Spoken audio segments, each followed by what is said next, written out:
Hi, this is Anna Imagination, and welcome to the Ethical Asshole. I am your host, Salty Bitch. So we are going to reverse engineer socializing. Now, reverse engineering, and I'm going to be breaking down these steps to you, requires a mastered skill level in linguistics, ancient languages, and education, logic and emotional management, as well as mathematics. So you require these 5 skill levels mastered in order to pull this off. And if you are less than that, then you're going to get really ship-shoddy results. But here is how it does. In addition to that, you're also going to need a master skill level in whatever it is you're reverse engineering.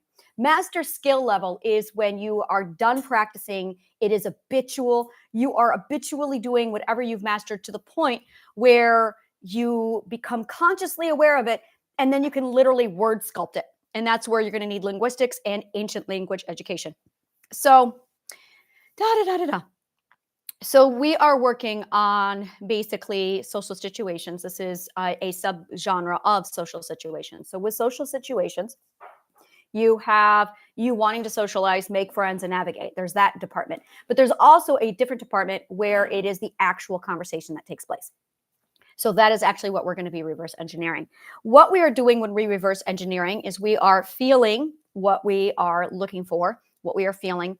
And then we are using our word mastery with linguistics, ancient language, etymology, and logic to literally sculpt the word definition so that we understand what's going on. Now, definition does not mean a single word. You're looking for the definition. So the definition is the sentence that literally matches, and this is where you're going to need math, where it literally matches your intuition with Mother Nature's equilibrium. So you're literally using mathematical intuition or intuitive logic with Mother Nature, with her math, in order to see the equilibrium, to see that it's matched.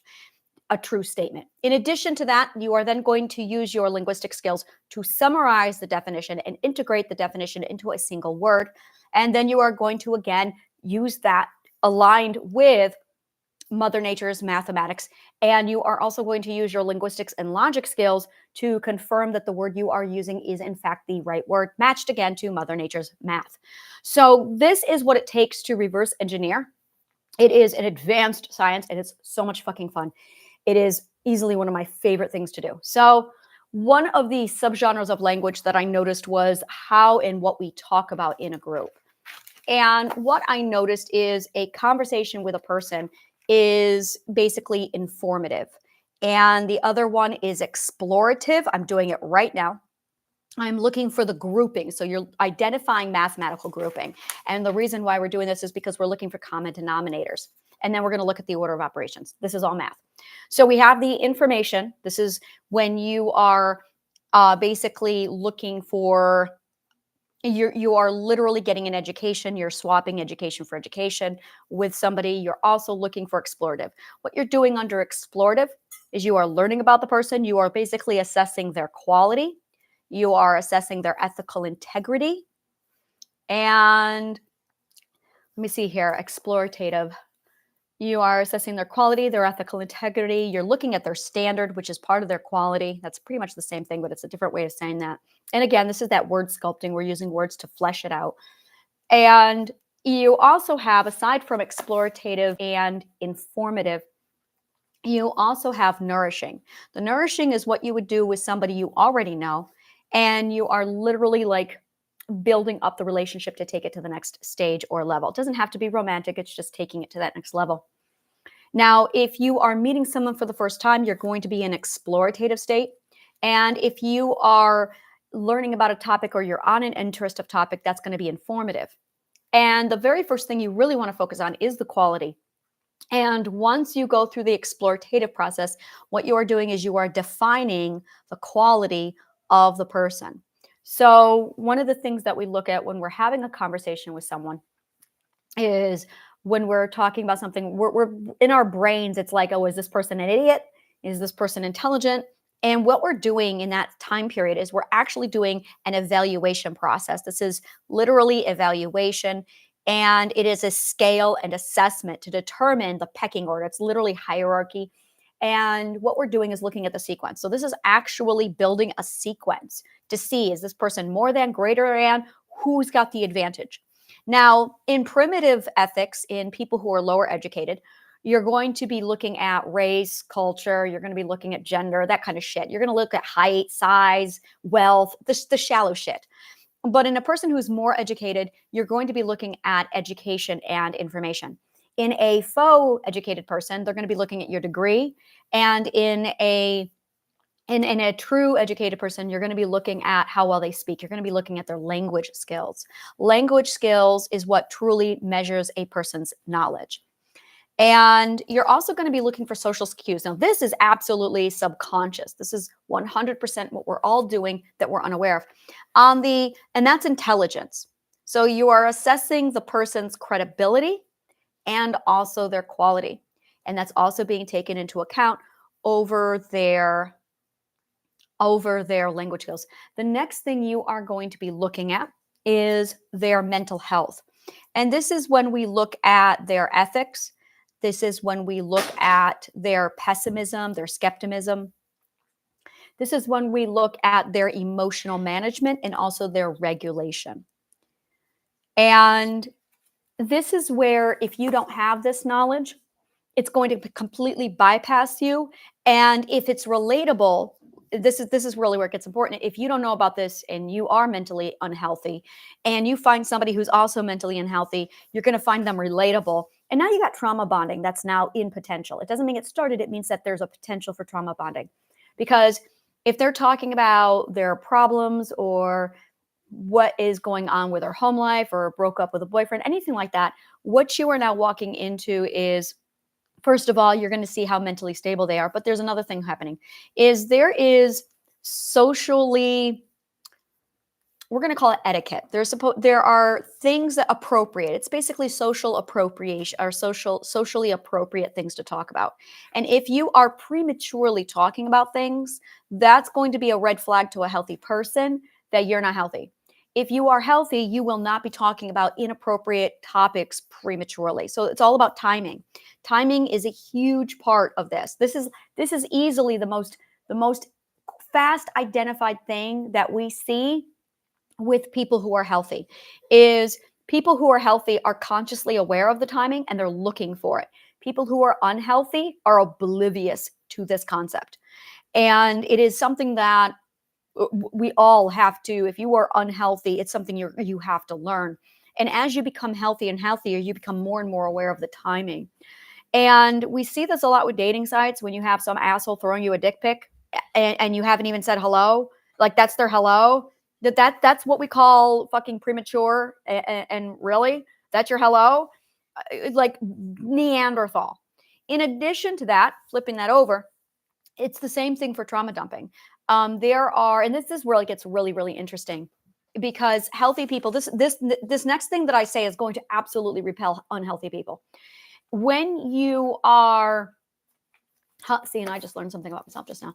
When you are talking to somebody and you are discussing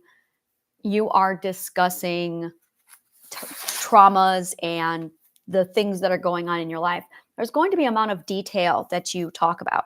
The more detail you provide, so you're looking at the quality or let's talk about quantity of detail, and if you're going to get graphic or not.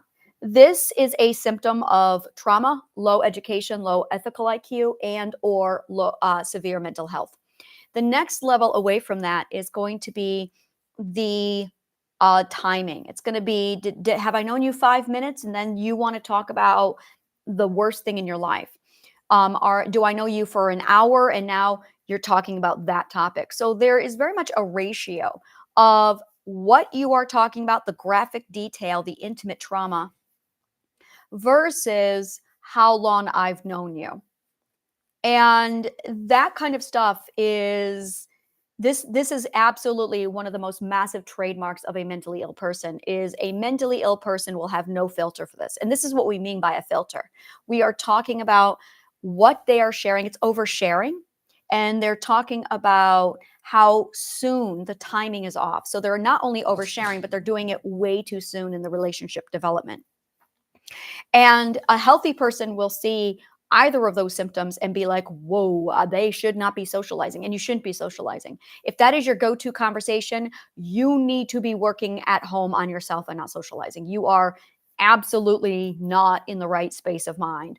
That's like, why aren't you in the emotional ER? You should not be out visiting people. And so you have your oversharing, you have the timing, and those two things really go a long way to evaluate the mental stability of somebody. And this is easily the most interesting aspect because it really spans a large range of people. The majority of people will overshare and will also have timing. Now, the other thing about this is the dependence of venting or sharing. And a lot of people think that this is friendship. And this is where I'm really going to lose a lot of people. And that's perfectly okay. Because this right here is a huge thing of, if you're healthy, you don't do this. This is something healthy people do not do, is we do not require or depend on other people to share. And I like to call this blackboard or whiteboarding. And I also like to call this, there's whiteboarding it, there's venting it. And the purpose of this, what we're actually doing is we are looking for logic. We are looking for logical comprehension. And there is basically a codependency that occurs in this concept. And is this codependency is a person who needs to sit down and sort out their logical comprehensions on their own. But instead of doing the logic and the math that they need to be doing, they are seeking out help and they are not problem solving without others. So the codependence of problem solving is a huge trait when it comes to trauma people. Huge trait. Codependent problem solving is toxic. It's prevalent in our community and it's horrific. I have seen this codependent problem solving very common among strangers. It is narcissist bait. It is what attracts narcissists to you. And it's also what attracts empaths to narcissists. This codependent problem solving is at the core of all mental trauma. And what it tells a narcissist is, oh, this is somebody who's emotionally available and somebody's already trained them to accommodate my needs. Really highly toxic. And the more you heal, there's like 3 stages of healing. Well, I wouldn't say healing, but there's 3 stages of this. The first one is, we're going to use an example of 100% or very high codependent problem solving. And that's over here in this range. And there's the middle section. I'm going to wait on that to talk about that last. And then the other extreme is going to be no to low. And the healthier you are, the more you will gravitate toward no codependent problem solving. And this is really, when you're healed, this is how you know, is when you stop doing codependent problem solving. The middle road is where things get interesting, because this is where people seem healthy, they appear healthy, but they can't solve their problems on their own. They really can't. And this is where a lot of people really don't understand this particular concept. Now, going back over to our conversation of informative, explorative, and nourishing, let's take a look at that. The thing that I'm noticing a lot of is a person will take the codependency problem solving and integrate it into informative, explorative. It's not nourishing. It's not nourishing. They'll use it as nourishing. And that's what I've seen a lot of. That's what I've been subjected to. And when you heal, it's literally breaking through a class system, but it's really not. There's a lot of other psychological stuff that's happening there that's really happening, that people think it's a class system when it's really not. People think it's a stigma, but it's really not.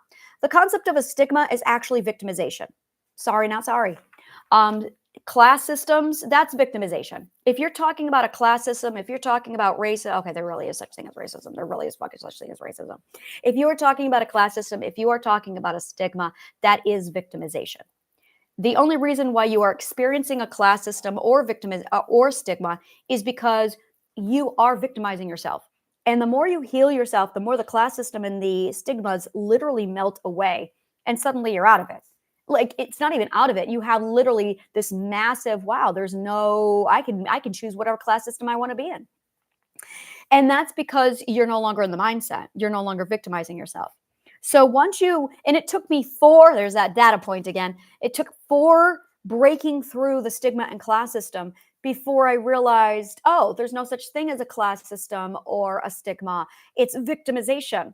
and I could literally move about freely however I wanted to. So that being said, when you look at codependent problem solving, bringing this over into the informative, explorative, nourishing world with conversation is where there's a breakdown. So going back to reverse engineering the social skills, there's a lot of toxic mental health behavior with the oversharing, with the timing. I want my crayons. I know that's random. I know it's random, guys. I want my crayons. I just want to change up my medium here. So there's oversharing. Oh, that's the wrong crayon. Give me a second. I need to figure out what light colored crayon will work here. So you have oversharing, you have timing, and you have the codependent problem solving. And just so you know what I'm dealing with, this is how I highlight things. Like I'm five, just so you know.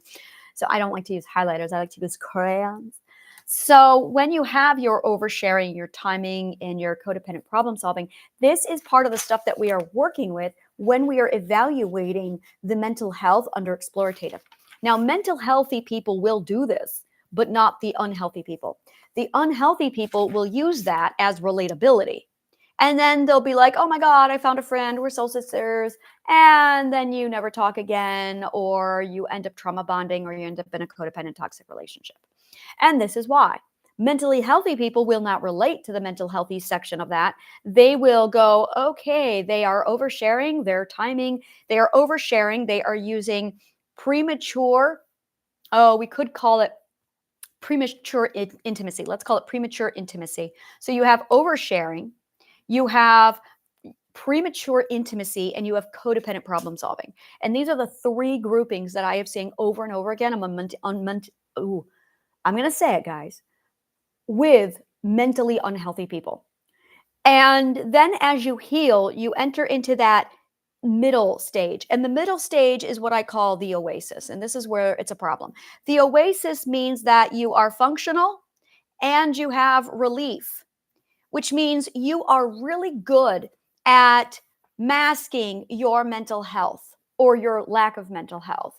This is the mask stage where you're smiling, you seem happy, and then suddenly we receive word that they're getting a divorce. And it's like, wow, that came out of, it's because they were masking. It's a very inauthentic stage. It's the delusion stage. And it is that point where you can't hide how sick, or you can hide how sick you are. Now, when you have high mental illness, you are basically in a stage where you can't hide it. It is so apparent that you are mentally ill. So there is the unable to hide it stage. And then there is the you're delusional and you cannot hide it, or you can hide it. And that's where a lot of those people attract the wrong people. And then you get the healthy people who mingle there. But healthy people have figured this out. And this is the difference. If you haven't figured this out, you're in the oasis. If you have figured this out, you're out of the oasis. You're healthy. If you are consciously aware of this, it's because you're healthy. If you are not consciously aware of this, you're in the oasis and you're delusional. And this right here is a huge factor in seeing the different groups and how people move socially. And it's also very prevalent of a lot of people are healing, which is another clue that they're in the oasis, where they're going, oh, I made so much progress. But to a healthy person, you can see how very unhealthy they really are. And this is really the most interesting thing is I'm on the healthy side of it. And it's amazing, the completely different culture that's over here. And when I look back at the healing department in the healing section, there's the assumption that everybody is healing because that's their world. So I'll meet someone from that world and they're like, oh, well, you're healing. No, thank you. I'm done healing. I'm good now. And I spent a lot of my time being told that I was still healing by those people. That's the first clue that you are in the wrong group, by the way. It took me a long time to realize, oh, I shouldn't be around those people. And then I also noticed that I was attracting a lot of people who would get nourished by me, but I was not getting nourished by them. And it's because they're healing, but I'm not. So stepping over into the healing world, completely different world over here. And the very first thing that is going on with the healed world, with the post-healing world and the nourishment world is there is absolutely no codependent problem solving. If you have a problem, you take it to your mother. You take it to your mother. And if you don't have a mother, You don't share it with anybody. You just do it. You just do the math and the logic and you fix it. You don't have problems. You don't have things you need to work out. You're good. You don't have any problems. You just do them. You solve them and it's the end. Your problems are not a conversation topic. And that's really it. The problems are not they are not on this list. This is the information explorative nourishment. Problems are not in this department. And this is the huge difference between are you healthy or not healthy? So I'm going to break this down into two categories. Now we're back into the grouping and now we're looking at the integration of tiers. I'm going to explain that in just a moment. So the first group has two. The first group actually only has one. The second group has two, which is healthy and not healthy. And then the next one is the three groups. So these are your three groups. So you're going to have the three groups for the healthy and the three groups for the not healthy. So this is where you start to see the differences between the groups. For a healthy person, information is talking about society, analyzing societal problems, not your problems, just societal problems in a whole. Talking about very simple, very basic, and it's going to be balanced properly with the right amount of sharing, the right amount of timing, and also without any codependent problem solving. So in fact, problems will not be discussed. They will never come up. The second stage is that explorative stage where you're asking people questions, you're asking where they grew up, you're asking about their background. And then the next one is the nourishing. And that's where you've already established the relationship. And now you are talking about either informative or explorative, and that's compounding the nourishment. That's elaborating on it. With a non-healthy person, their information is going to be about what self-help they're working with. It's going to be very focused on trauma, narcissism, and problems. And with the explorative, it's literally without my problems, I have nothing to talk about. Really, that's it. Without my problems, I have nothing to talk about. And healthy people do not rely on their problems for conversation starters. Unhealthy people, that is literally all they talk about. And with explorative, again, you're going to have the whole evaluation. So really, you only are in the explorative stages in the very early part of the relationship. And you're only going to see that with strangers. You're going to see that with all the different levels. And as you go through it more and more, it allows you to assess precisely where you are in ratio to other people. This is called relativity. This is the mathematics again. So once you've identified your grouping, then you're going to put it into a sequence. And what is the order of operations of all of this taking place? So what we've done here is we have named the components, and that's what this is. You've got your healthy, not healthy. Those are your two components, or two groups. And then beyond that, you have your informative, explorative, nourishing. So these are your grouping. Now, when we start with something, you have your introduction. So of course, you have your introduction. You're always going to have your greeting, your introduction. After that, it jumps right into explorative. And this is where we do this toggle between information, explorative. Now, once we get explorative done, then it moves into just pretty much information. And that's where you sit with a stranger for quite a while. Now, that's going to develop your stranger relationship. Let's say you go back to meet them once or twice more times. Now you're moving into the acquaintance stage. You're still in the explorative and in the information, but what's going on is you have another tier that's developing. And in this tier, what you are building is literally intimacy. Really, this is where intimacy comes from. And there are levels of intimacy. Now, intimacy is basically the communication of what should I share with you and what should I not share. And this is where if you're mentally unhealthy, you're going to overshare and you're going to be intimate with everyone. That's really what it is that's the premature intimacy. Whereas in a properly balanced, healthy person, you're going to treat a stranger like a stranger, and you're going to treat an acquaintance like an acquaintance. You're going to treat your coworkers as acquaintances and strangers because they are. You're going to treat your family and your parents as strangers if they have never gotten to know you. And you are also going to treat training wheel friends. Well, there's actually another stage here. It's literally the vetting stage. You're going to treat vetting acquaintances or vetting friendships as vetting friendships. After that, you get into training wheel friends. Training wheel friends is when you get a friendship and you're learning how to be a friend. You're learning your social skills on a friend who probably is not your friend because you're in the training wheel stage. And you are learning how to refine, you are learning how to move and navigate around that person. You are learning how to, not just that person, but all people. And this is usually when you end up with about 2 to 5 people in your inner circle. So during and this is interesting because you have these tiers of intimacy, but you also have your own tiers of development. So let's say you are an apprentice, pre-apprentice in the healing. The apprentice and pre-apprentice in your healing, let's say the apprentice self. That's a really good term for that. The apprentice self.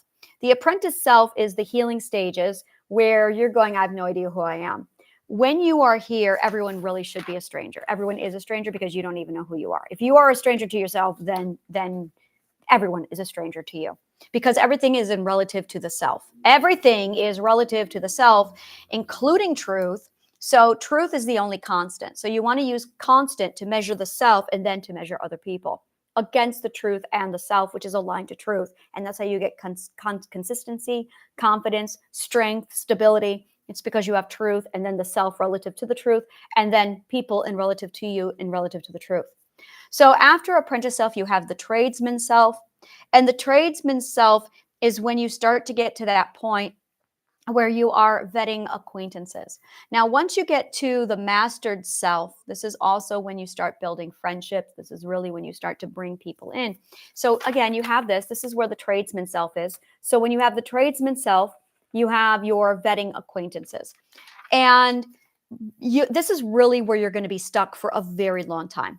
And it's right here. I'm going to show you on my paper. This is it right here. So it's like right here is where you're going to be in the apprentice self, and you're not going to be able to move to this stage until you've mastered the self. And this is where a lot of people are unaware of this, is you are not going to get to the training wheel friend until you have become mastered at the self. Because until then, you are not going to be able to select people who are matched to you. So once you have the mastered self, you're going to finally get to that point where your training wheel friends are the people who align with your values, they align with your ethics, and they align with your interests. But most importantly, they align with your theme and they align with your destination. That is vital. So we're going to talk about those two things. The theme is that one thing that is you, that no matter where you go, it will never leave you. For me, it's writing and theater. Writing and theater are my theme. This is not something I can ever leave behind. I could easily throw music in here as well. I could throw my physics in here, but really it's theater. It's theater. Theater has been with me my whole life. There is no me without theater. There is no me without writing. And the destination, where am I going? Where are you going? If we're not going to the same place, it's not going to last very long. Now, for me, I'm going to truth, and that is my alignment, and that's where I live and stay is truth, and I use science to get to that truth, and that is all I care about. So if somebody is not aligned to my science and truth, then it's not going to work out. It's just not going to work out. And in order to do that, I require logic. So if those three things are not present, this is not going to work. So then you're looking at value, you're looking at ethics, and you have your interests. Interests are really, really low key. You can have nothing in common and still be friends and still connect because your value, your ethics are in common. Your destination, your truth, and your theme are in common. For me, my value and my ethics are the 12 ethics, are the 4 cardinal values.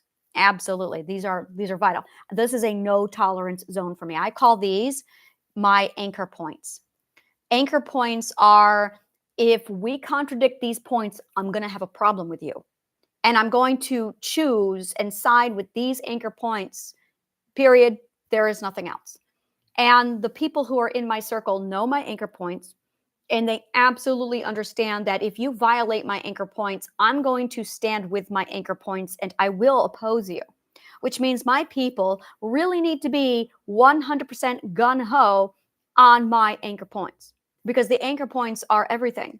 If you don't know your anchor points, then you're going to be all over the place. My anchor points are based on truth, defined by logic using science. So I'm set. I got anchor points. Like they're not moving anywhere. And so now you've got this hierarchy, and it's literally well, not hierarchy, but the sequence. So this is the sequence. So while you're going through this sequence, you are also breaking it down into these groups, into these categories. Now, once you have the grouping, it's a question of which one of these things comes first. And that's where we go over to your anchor points are the first thing. That's going to be your catalyst. Because if that doesn't match up, the whole thing falls apart. The catalyst is the constant. It's the thing that doesn't move. It's the thing that is literally foundational in all of this. And this is where I'm going to pull out the science now. This is really vital to this, because when you have a sequence and a chain reaction, it's the same thing. When you have a sequence or a chain reaction, what you have is an origin. And what you have in that origin is an independent. That independent is going to have offspring. And that offspring is going to literally contain components of the independent. And that component is going to be the common denominator. So let's say you have an independent with A. And then that independent has an offspring. And that offspring, let's call that independent. Let's call that a sequence, or let's call it a successor. So your successor to the predecessor, to the origin, is going to also have A. And that is this is your genetic code. It's going to carry on down generation to generation. And that is going to be the common denominator of all as it passes down through the line. That is your origin. That is your origin to your independent, to your successor. I just had a really awesome thought in my head that's random. And I went, well, what about if we change appearances? What if this isn't really what we always look like? What if we look differently than we really are? And then I thought, well, really, do we really look differently than we really are? And then I thought, yes, and I'll tell you why. We did look differently, because look at the paintings from this time period. People were always painted like that. Do you think that's what they really looked like? They look like Odo in Star Trek, when he couldn't quite figure out what a human was supposed to look like. And maybe that's what they really looked like. And I'm going, wow, that's a lot of substantial evidence, because everyone looked like that during the Middle Ages. What if we go back to the 1500s and we look at people and they all look like that? And it's a common denominator in all the paintings. Everyone looks like that. And I'm going, fascinating. It's like we're a bunch of magical changelings trying to figure out the common denominator of what a human looks like, because we're mimics. This would be fascinating. But how would we know if we've never actually been back in that time period to see people? What if 9th century people really looked like that? I'm remembering a lot of Renaissance art and medieval art and Dark Age art. Well, there really wasn't. Yeah, there was some Dark Age art. And they all looked like these mangled human people. They were disproportionate. What if that's really what human beings look like? Okay, so that's a tangent. Anyway, so you're going to have that common denominator that gets passed down from generation to generation, and it's going to keep. But on the other hand, when I looked at that dude who was in the tar pit from the 9th century in Denmark, he didn't look like that. No, he didn't look like that at all. And that was a corpse that they were able to pull out. Okay, so that's the end of that hypothesis, and it was proven to be false. So you got that common denominator origin of A, and it passes down through a genetic line from every sequence thereafter. And that common denominator is the constant of who we all are.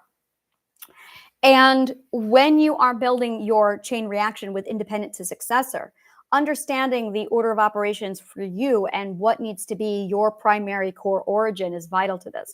So what is your core denominator? What is the one thing that never changes? And this is where we're looking at anchor points. That's exactly what you use to define your anchor point. So I'm now assessing and analyzing, looking at a conversation. You've met somebody, you've got the information, you've got the explorative, you've got the nourishing. And that's pretty much over and over again. When you are enjoying someone, when you're playing with them, when you're having fun with them, that's nourishing. When you're asking questions and you're learning about them, you're in the explorative stage. And when you're exchanging conversation and it's just basic, ordinary conversation, it's informative. You might have read an article in a newspaper and you're talking about it. Now, there is an expectation, and this is very true. Again, it's all about timing. And the timing is the order of operations in which all of this is supposed to take place. So this is so known that there is an order of operations of a sequence for social skills of timing. And if you have known someone for 2 years and explorative has not taken place, the whole thing falls apart. It doesn't work. If you that's nothing. You've now you're giving somebody who has no interest in you their time. It's neither going into informative and it's not going into nourishing. It's nothing. You have nothing that's explorative going on. So if you never actually, and here's the problem, is explorative is where it's vulnerable. So this is how you tell somebody who is mentally ill versus healthy, is a healthy person will do the explorative. The not healthy person will not do the explorative at all. They will absolutely not do the explorative. Intimacy, and again, it's that intimacy is where will that go? This is actually one of my obstacles that I've had. And this is a very real problem, is when people do the explorative with me, there is nothing about my past that I can talk about that's pleasant, that's not horrific, that's not, like, I have nothing that I can just grab. And I do mean nothing right up until 2020. So when I meet somebody and they want to enter into the explorative stage, it's an immediate problem for me, because it's like, yeah, I don't want to talk about any of that. So explorative is my explorative. I have nothing. I'm still trying to figure out what little pieces I can give them. And this is where I could talk about what's present. So it's a matter of, there's the past, there's the present, there's the future. Let's talk about my dreams. I can do that. I can talk about present, but anything in my past, that's a minefield. And now I know that oversharing is traumatic. That's not something you do. You know that, okay, well, I don't want to do codependent problem solving. That's something I don't do at all. And so now you're sitting here going, okay, what is appropriate to share with people? So I'm a vegetarian. People will ask me, oh, why are you a vegetarian? You can't enter into that conversation without being a traumatic minefield. I don't want to overshare. So now it's okay, what is the correct social cue to tell somebody, yeah, I don't want to discuss it. And that's it right there. You say, I don't discuss it. Literally, I don't discuss it. So, and this is a problem right here. I don't discuss it. Is if you have a surplus of topics that are literally off limits and you cannot discuss it, it makes for that sharing, that intimacy, that's going to get very, very difficult. And this is actually one of the primary reasons why I don't date, is because I don't want to discuss it. And I don't want to discuss it. And it's at a point, I'm fortunate because I can hand people my book Broken and go, here's Broken. Like, I have a book. If you want to know about me, there's the book. I don't want to discuss it. And that allows me this massive, nice, like, segue away from it of, if you really want to know about me, there's the book. I don't want to discuss it. And if you, and this is being healthy, it's knowing, I don't want to discuss it. So how does somebody get to know you without knowing your origin? And this is where, and this is it right here, is you need to find the pleasant things about your origin that are foundationally you. And the other problem that I have is I don't like to be interesting. I hate being interesting. And because my origin would be, well, I'm from the ancient Greek educational system. Immediately people are like, oh my God, I want to talk about that. I don't want to talk about it. I don't want to talk about it. And that's where I'm at in those settings of it. This is the landmine of socializing. And this is where I've mastered the self. I'm healed. Now I'm learning I'm in the mastery stage now of social skills. And it's learning the right ratio of all of these so that I can put up the boundaries. I know how to navigate this situation now where people get the explorative they need. They get the answers that's sufficient, but not enough, at the right scale, while also not oversharing, making sure that the timing is right, and not delving into the codependent problem solving. This is complex. This is complex, which is why you're going to need linguistics, language education, logic, emotional management, mathematics, and subject X, is because it is highly complex. You literally have multiple components, more than 3 components that you are toggling all at the same time. And if you're mentally unhealthy, you're not going to have the mental constitution to pull this off. This is why socializing is a landmine, is because it is highly complex. And you cannot pull this off. Trust me. You cannot pull this off while you are also toggling mental health. You're not mentally healthy enough to do this kind of a mathematical calculation. It's a landmine, which is why you must have a solid, mastered solo self before you delve into the world of socializing. So when you are looking at just reverse engineering in general, it is vital that you go in with this understanding of what it is you are weighing against, the value of word and how word defines and sculpts your comprehension of it, how it puts everything in the right order, ratio, relativity, while you're also balancing the scale of true versus not true. And yeah, it's highly complex. It's highly complex. Is there a simple way of doing this? No. It's called training and skill development. Being aware of these skills is a huge part of getting through this and starting to master the skill. But this is really what a person is mastering when they're doing social skills. Now, if you're mentally healthy from birth and on, let's assume mom and dad did not fuck you up and you're fantastic. This is what we are learning when we are children, toddlers, and infants, which is why our linguistic skills are as sharp as they are, is because we have figured all this out. It gets hard when the mental illness steps in, because the mental illness immediately derails the learning process. It sticks you in the toddler stage ethically. You're literally an ethical toddler. That's where the world is. They are an ethical toddler. And then when you are, oh, that's a really good word, an ethical toddler. I just need to, yeah, it's the toddler equivalent of ethics, an ethical toddler. That really summarizes everything with a conscious collective. Like there it is. Everyone needs a playpen. That's what it is. Everyone needs a playpen. And especially the politicians. Everyone needs a playpen. So you can't do this complex formula and weigh in all of these things until you're healthy. And one of the biggest things that I've noticed is when you get stuck at the lower tiers, you think that's all there is because you've only ever known the lower tiers.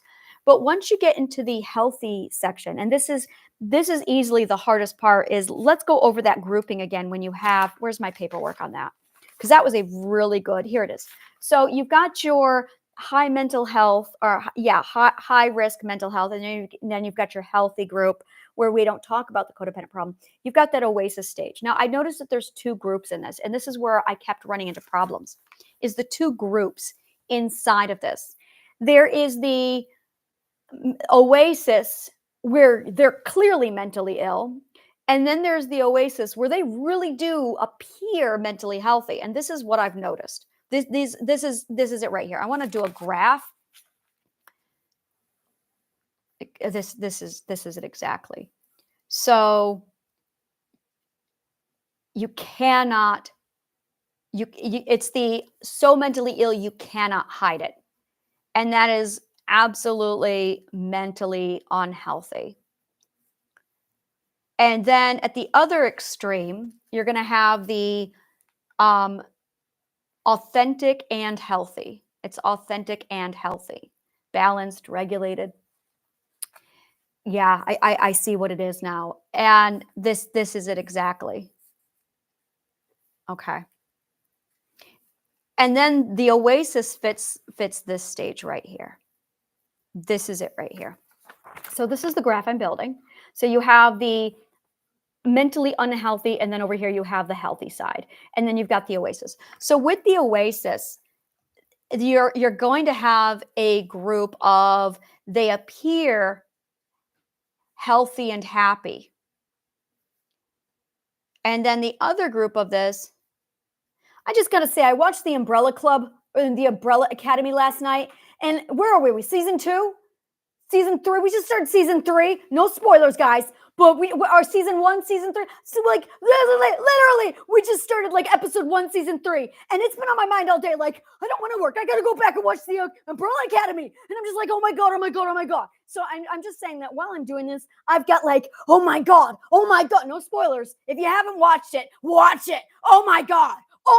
Okay, I'm gonna focus now. So, but that's like going on in my brain right now, and I'm like, I know, right? I know. She's like, all right. I'm sitting here like calculating it. Can I skip work? Can I skip work? Can I? What time is it? It's damn, it's only 1. So this is what's going on in my head, and all I want to do right now is eat my banana and peanut butter sandwich while watching Umbrella Academy. Like, I just gotta say, amazing show. Watch it. Amazing show. Okay, so focus. So you've got your unmatched, you've got your mentally healthy, you've got your oasis, and then I'm going to call this the group A of the Oasis. And this is where they're unmentally, they can hide it for about, we're going to do it this way.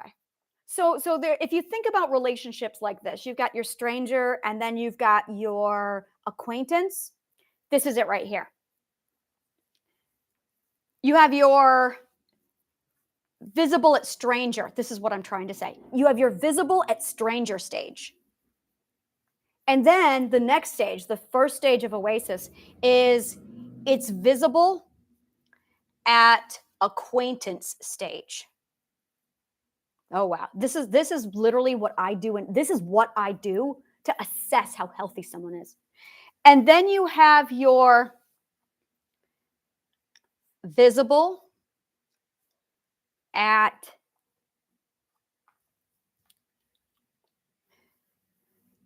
training wheel friendship stage. This is what happened that brought it to my attention. This is how you know you're healthy. Okay, so once you are healthy, there you go. This is what you see. So you have your unhealthy, and you can see that they are visible, unhealthy at the stranger stage. That's when you're walking the street and you see a dude and he's clearly got situations and you're like, he's not visible at stranger stage. The next one is, and this is the person we meet at the parties, okay? This is visible at acquaintance stage. So I'm going to say this. Klaus is at this stage. This is where Klaus is. Klaus is right here. He's right here. He's in the Oasis stage where he thinks he's okay. He's not fucking okay. And it's visible at the acquaintance stage. Any sicker? Okay. Fear the Walking Dead. What is that dude's name in Fear the Walking Dead? Nick. So Nick, ready guys? Nick is at this stage. So Nick is at this stage and Klaus is at this stage at the Umbrella Academy. So again, this is Nick at the Fear the Walking Dead, Nick. And this is Klaus, Umbrella Academy, visible at the acquaintance stage. The next one is visible at the training friendship stage. These are the people who are light workers, supposedly. They're the ones who look like they're okay. They look like they're fine. You'll get to be in their friendship like, wow, finally around healthy people. And they're not. They're not. Because they're still healing. That's the delusion. They're going, wow, I'm healthy. You're healing. No, you're not healthy. That's the delusion. That's why it's called the Oasis. Beware of these people. This is the hardest group. Like of all of them, be aware of these people. And the reason why is because these are the ones where you think they're good. So you'll attach and you find out they're not. That's where trauma, and here's the thing is they'll regress. They will regress. This is very much where they regress because they're disintegrating. Now, once you're in the healthy stage, and this is what just happened to me, is I am like solid. Before I was healthy, and this is what's going to happen, is you're going to become healthy while you're in your current stage. And then you're going to be like, oh, I need to get out of this group. So you will be, and this is really important to healing. This is like really vital, is you're going to be in this stage. We're going to call this the Nick stage, the Nick stage. And then we're going to call this the Klaus stage. And then we're going to call this other one the light worker stage. So with the Nick stage, okay, what you are looking at is you are going to get out of this. You're going to move into the Klaus stage, but you're still going to be here, which means you've got to upgrade your social group. So you're going to heal to the next stage, but not move your social group. So you're going to have to literally move your social group. So you're going to outgrow your group first. And then you're going to be like, wow, everyone over here is really not on the same page with me. And when that happens, it's like, oh, I need to move. And then you shift over. And then you're going to be okay for a while. It's going to be great. And then you're going to do the work. And then you're going to level up. And then you're going to be like, oh, okay, yeah, I don't know what's going on, but apparently these are, and you think they've changed. You've changed. That's the delusion. You think they've changed. You've changed. Then you move up. You get quieter. And then you just like, oh, I'm going to go over here, and you withdraw. By the time this happens the third time, you figure this out. Now you're in this group. You're in this group. And you're going along, everyone's fine. You think, oh my God, everyone here is so healthy. Everyone's over positive. Everyone's ram it down your throat positive. Everyone's great. Everyone's kind. There are no more narcissists. What there really are is a bunch of empaths. That's what you end up with. And this is where you'll get comfortable and you'll drop your guard. This is the problem. You'll drop your guard and then you'll disintegrate. If you don't, this is why I have a whole beware of the oasis, is because of this group. Because I have seen people regress in this group where they'll do great and then they'll be right back into the Nick stage and the cloud stage going, what the fuck just happened? It's because you were in the oasis stage. And this is what I did. I started off in 2015. This is where I was in 2015. And then in 2020. And then in 2022. So this is literally what this looks like. In 2015, I was in the next stage. In 2020, I was in the cloud stage. And in 2021, I went back to the next stage. And then that's really, and then in 2021, I fell back and went to the next stage. Really not fun. And then I figured it out. And then I went back in 2021, the other side of 2021. I was back to here. In 2022, I was over here. And then I toggled between these two stages. So that finally, and I did this again in 2023, I fell back. And then in 2024, I went, fuck that shit. And this is how I know about this shit, is because this is healing right here.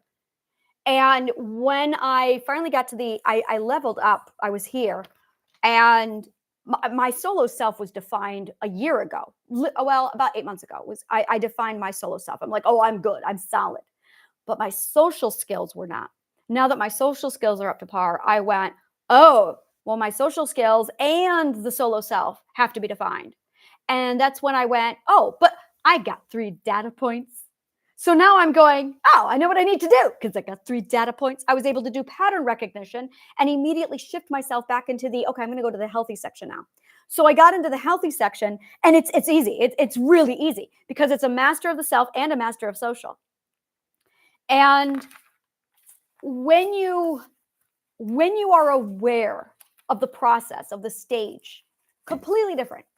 And one of the biggest traits that I noticed, huge trait, was when you get over into the master level where it's healthy, there's all of these things, the codependent problem solving, the timing, the premature intimacy, and the oversharing. They are gone. They are long gone.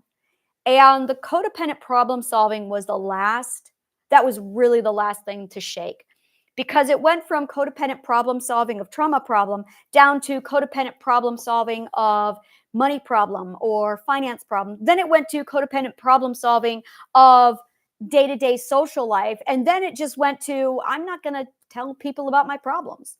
It's not at all. So then it became I'm going to talk about my victories, and if you do have a bad day, I'm struggling. And this is the beautiful thing, is there's absolutely no mask. So there's no more, I'm fine. That's gone. That is so long gone. I haven't used that word. That's the F word now. It's the F word. You don't use it. So when you start to realize that you have these stages of development, you have all of these stages of getting through, and this is it right here. If somebody is talking about healing and healthy, it's because they're not healthy. They're healing for a reason. They're not healthy. And that was really a big characteristic once I got into the healthy stage, was I'm all done talking about mental health. I'm all done talking about it. Like, no, I don't want to do that. Which is where when I was doing this video earlier, I said, oh, I learned something new about myself. And what I realized was there is something that I would call, well, it's definitely refinement. It's definitely the refined self. The refined self would be a really good way of putting it. the refined self. It would also be,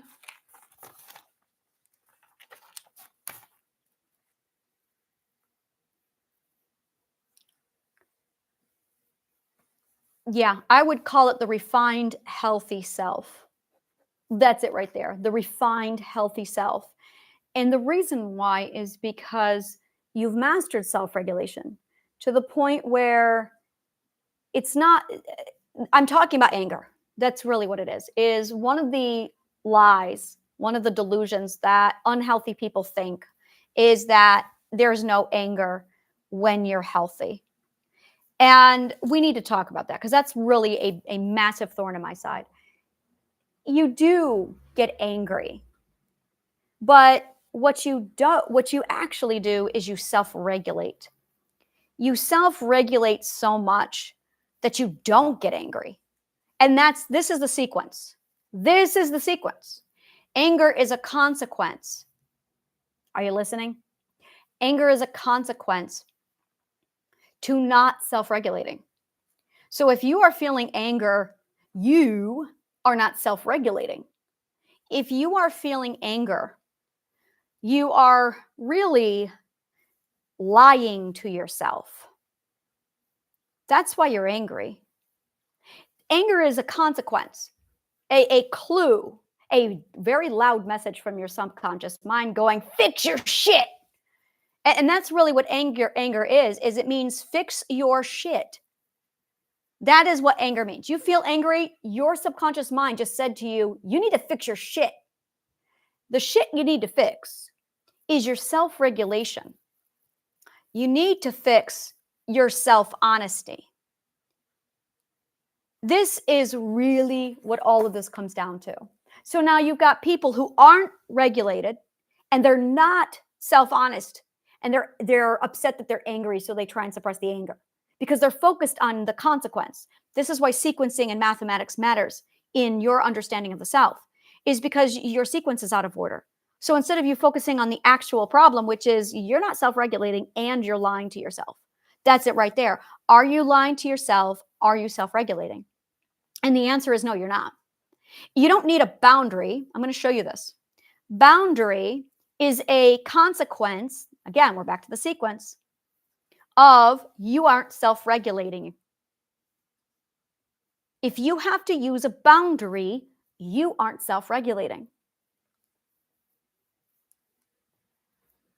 So this is the order of operations. You have self-regulation, the boundary, and then the anger. So if you're getting to the point of anger, you are at stage 3 of failing to self-regulate. If you are at the boundary, and we're going to call this discomfort, then you are at stage 2 of not self-regulating. And that's it right there. If you are not self-regulating, so you have no self-regulation, you are going to move into stage 1. And there it is. So no self-regulation is stage 1.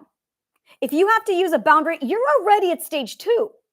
If you're anger, oh, you are at stage 3. Now, if you are violent, you are at stage 4. There it is. Right there it is. So when you are trying to heal, you need to be focusing on this. But people focus on this. People in the oasis focus on this. Narcissists are here. And then when you're healing, you might be here. People in the oasis will focus on this. You need to be focusing on this. It's your self-regulation. It's your third ethic. You're not self-regulating. You're out too long. You're talking to people too soon. You are drawing in people before you've learned how to open and close yourself for self-regulation. Now, if you're not being honest with yourself, and watch this, we're going to do it this way now. If you're lying to yourself, that's actually the prerequisite of self-regulation. So if you're lying to yourself, you're not self-regulating, you need a boundary that you failed to use, and You're now angry and you might be violent. And violence is a later stage. So that is the disintegration of, well, lying. That's what dishonesty is lying, which means not truth. Because lying is the opposite of a truth. So if you're suppressing anger, you are ignoring your boundary, your lack of regulation, and your not truth, which is why you really need truth to be the start of all this. So once you know the sequence, and you do now because you've got it, then it's if I'm angry, I need to be dealing with, am I being honest with myself? So what you really need to learn is what self-honesty is and what it looks like.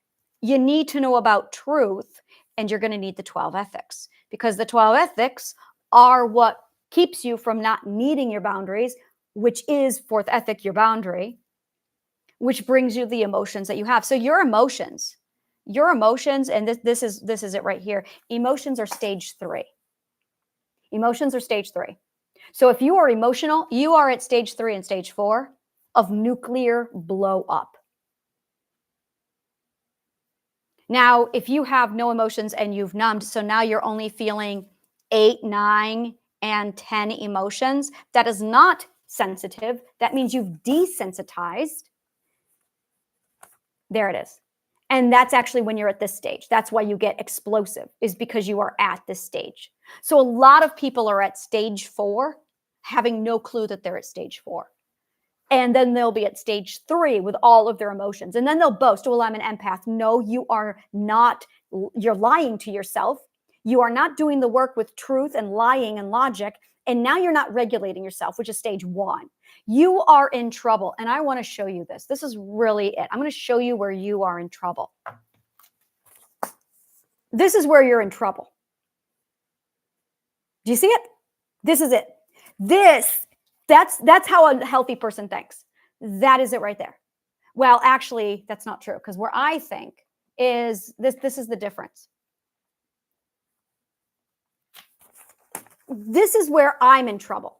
This is where I live. Is it a lie or is it truth? You do this and you're fine. And then you go to this one, you're really not fine. Like for me, this is red alert. For everybody else, this is red alert. This is when it's too late. This is when homicide happens. This is when jail happens. This is when suicide happens. You need to be here under what is the truth. And that's really what it comes down to. Is this is what we mean when we say you need to sort out your priorities, because you're not prioritizing the catalyst. You're not prioritizing the chain reaction, the independent of this chain sequence. And this is it right here. I want to show you this one, because this is it right here. If you tell a lie, if you're being dishonest, then that's going to be the common denominator of this, the common denominator of this, the common denominator of this, and the common denominator of this.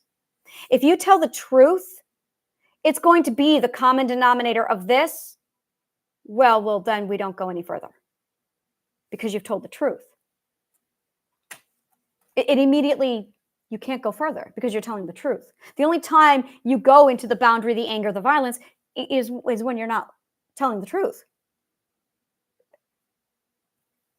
So if you focus on, is it a lie or is it true? Now, people with the chakra stone passion, they live here. They live at stage 3. This is all chakra stone land right here. And they're here. And they're, I got to work on my boundaries. I got to work on, no, you got to work on telling the truth to yourself. That's what you need to work on. It's all about the truth. That's where you need to go. Because what you're really dealing with is your inability to use and discipline logic and linguistics. So when you're healthy, you've figured this out, and you're good. You're good. You figured it out. One of the cheats that I saw from somebody was, there's no such thing as truth. It's the biggest fucking bullshit in the world. It's the biggest bunch of bullshit in the world. because the equilibrium is true. The equilibrium is true. Because you take away the equilibrium and the world and the galaxy implodes on itself. So that's going to be the constant. The rules of physics are true because they govern everything where we are standing. And if you leave where we are standing, it's not that they change, it's that they don't change in relativity to the core center. The core center of the be all end all of physics is the truth. And those physics they don't change. It's just in ratio to the core truth. It's a cocktail. It's absolutely a cocktail. The laws of physics, the law of chemistry, it's all absolutely relative. And once you understand how relativity works, and that's a big part of it, is understanding how, but again, this is math, this is logic. So this leads into why I have such a problem with opinion and why words matter, is because when you start breaking down what a word is and where a word comes from and how much it is in charge of our mindset, you use the wrong word and you create a mental illness. You use the wrong word and you create a mental illness. Suddenly it's really, really important that you're using the right word, because you use the wrong word and you have a mental illness. So it's really vital that you become educated on etymological definition as opposed to the dictionary's definition, which our society is now broken down to the point where there's inconsistency going on with that book now. So thank you so much, and may the kindest of words always find you.